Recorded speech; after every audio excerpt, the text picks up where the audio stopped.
High বন্ধুরা, আমার নতুন ব্লগে সবাইকে স্বাগতম। সবাই কেমন আছেন? আশা করি অনেক ভালো আছেন। আমি অনেক ভালো আছি। সাথে আমাদের এদিকের গ্রামের ভিউটা আপনাদেরকে দেখাচ্ছি। আপনারা দেখুন, এই যে এইদিকে ধান লাগানো হয়েছে, এদিকেও ধান লাগানো হয়েছে, সাথে এই যে এদিকে ভুট্টা লাগানো হয়েছে, সাথে এইখানে কি দিছে বেড়া দিয়ে, ওইটাই আজকে দেখতে যাচ্ছি। জানি না কি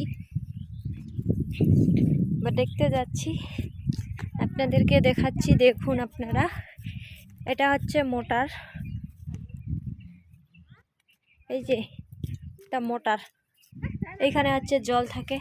এই যে এটা হচ্ছে পাট, মানে পাটা শাক। এই যে পাটা পাটা পাটা অনেক সুন্দর। তো দূর থেকে ভাবতেছি এগুলা কি লাগাইছে, সাথে মেবি এগুলা কিসের গাছ বলতে পারবো না। আপনারা যদি বলতে পারেন তারা তো অবশ্যই কমেন্টে বলবেন। কি সুন্দর লাগতেছে, ওয়াও।